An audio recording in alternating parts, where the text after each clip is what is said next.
Hey folks, if you saw my video about how to store your stabilizers, you may have seen these slap bands that I use that go around my rolls to hold them in place, and they have embroidered labels on them to tell me what kind of stabilizer that particular roll is. And I promised a video on how you can make these yourself, and this is that video. And there are also ways that if you don't want to do the full-blown make it yourself, you could also do a couple of different things. There are 3 different ways that you can get slap bands to store your rolls. One is you can buy them from Kimberbell. This is the most expensive method, but the least amount of time because you just order them. And you get 16 of them for $35.40. I'm on Amazon here. You can see you get, they're about 9.5 inches long, and they come in the colors that match the Kimberbell stabilizer color coding system. So that may work for you, maybe it won't.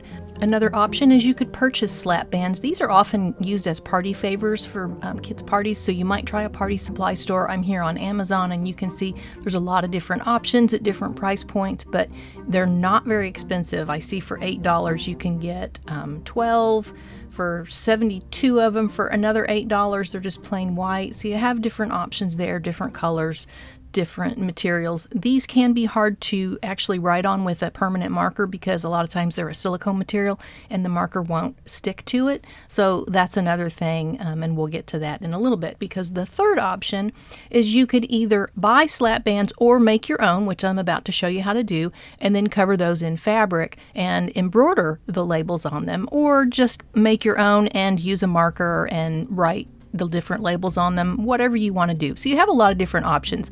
Let me show you the full-blown DIY do-it-yourself method that I use to make these using a tape measure and some fabric and my embroidery machine. The materials for this are actually pretty simple. You need a tape measure. I got mine at Harbor Freight. I think it cost $2.50 for this 16-foot, and it's 3/4 inch wide, and this worked great for me. Just make sure that you put a little clip on the end of the tape measure once you start cutting it apart, because otherwise it'll roll up inside of there and you'll have to take it apart to get back to it. So it's easier just to put a little clip on the end. And that's the tape measure. That's going to be the inside skeleton of our slap band. I'm also using some utility scissors. You don't want to use your good scissors. Use a pair that it's going to cut through this metal tape measure. And we're going to use some duct tape. That's to cover up the sharp corners of this metal tape measure. And then any kind of fabric that you want to use, some kind of, probably about a medium weight fabric is going to work good for this. You could use long scraps that you have. You could use a fat quarter is what I've got here. It's long enough for most sizes of these bands. And I can't tell you the exact measurements because it depends on how wide your tape measure is and how long you want your bands to be. You could make them like 5-6 inches long to just be sort of like a clip that goes on your roll, or you could make them so that they are much longer, like 12 or 18 inches long, so it goes all the way around a huge, like 50-yard roll of stabilizer. So it's up to you. Make them as long and as wide as you want. Just now you know the materials to use. I would also suggest wearing a pair of gloves if you have some leather gloves, like work gloves or gardening gloves or something, while you're handling this tape measure, because it does get sharp edges on it and it's better to protect your hands rather than cut them. I've watched videos of other people doing this and they've cut themselves because of the sharp edges. So I don't want that to happen to you. It's better to just get gloves on while you're cutting, and then as soon as you get the tape over the sharp edges, then you can take the gloves off and it'll be much easier. I've cut the tip off of that tape measure, and I am just cutting this into lengths.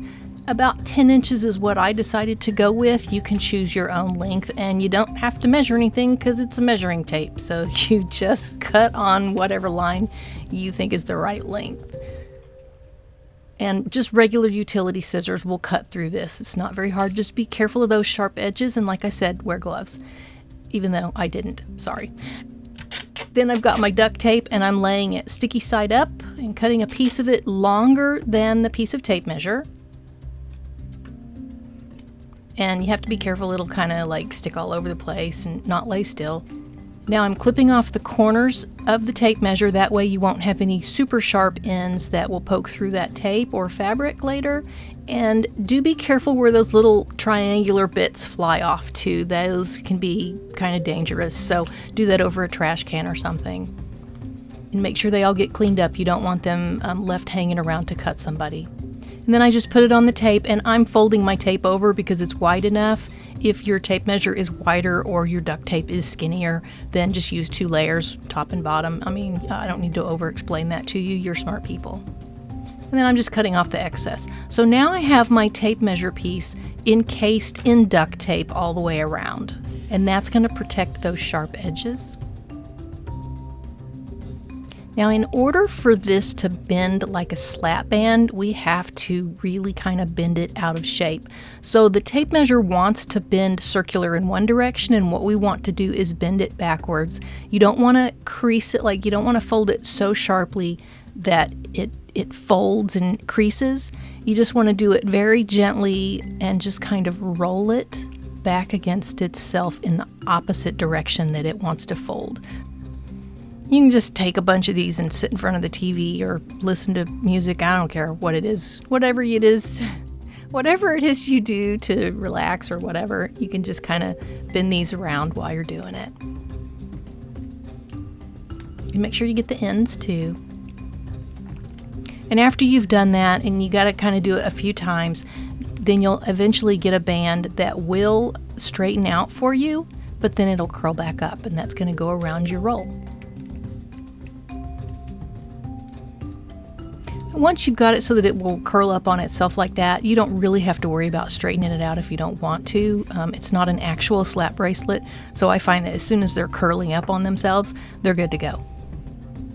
To embroider your labels on there, this is very simple. I'm just going to hoop a little piece of stabilizer and a tiny little hoop with my fabric strip. You just want to make sure that your fabric strip is at least twice as wide as your tape measure plus a 1/2 inch, and that'll leave you a 1/4 inch seam allowance. And use your embroidery machine alphabets for this. Just choose whatever alphabets you like. If you have other alphabets you can load onto your machine, you can use that. Sorry you can't like see down into the hoop where it's stitching the word, but I just stitched the word onto that piece of fabric. This is a little short one that I'm using as more of a cuff than a wrap band. And I have put my little tape measure covered in duct tape and put it on that embroidered band. There's a lot of different ways you can do this. You can do it, I'm using hot glue for this example. I'll also show you a sample where I've stitched it with the sewing machine. So either way, glue or sewing, and then I'm just wrapping it around, just kind of like you're wrapping a gift. To take the short ends and wrap those around the edge, and then wrap the long ends. I find it easy to fold those little corners in first, and just again, it's like you're wrapping a package, and it'll give you a nice neat fold on the inside, but the inside's never really going to show anyway. Man, I like to use a lot of hot glue, don't I?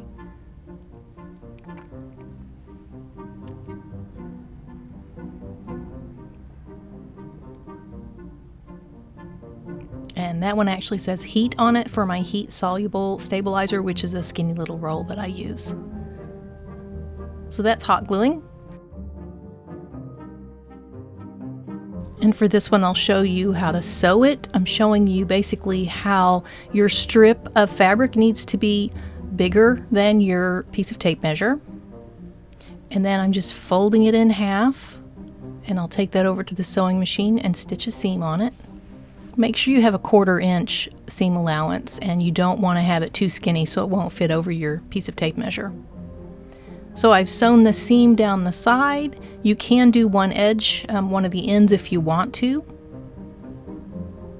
And I use hemostats for turning everything, and it actually works great for this project because you can turn these little tubes inside out, and you can also thread the piece of tape measure through easily.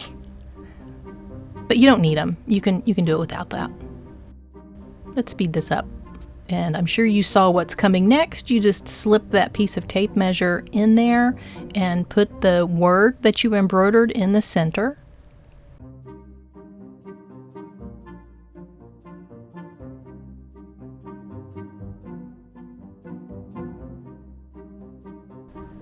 I had extra fabric, so I'm going to cut that off. And at this point, you can use hot glue to close up the ends. I'll show that example here. Just tuck it inside there. You could also hand stitch it. Okay, I thought I had an example where I stitched the ends of these closed, but it turns out I don't. I hot glued everything apparently. I'm so lazy. That's just, yeah, whatever. But I don't care because I love how these turned out. They look great on my pegboard that's holding my rolls of stabilizer, and now I have the labels and it's keeping them from unraveling on me. If you want more information about how I'm storing my stabilizers or a bunch of different ideas different than mine, watch my video about storing stabilizers that I did a couple weeks ago. And that's all I have on these DIY fabric-covered slap bands for organizing your stabilizers or other rolls. Or wear them as bracelets. I don't care. See you later, folks.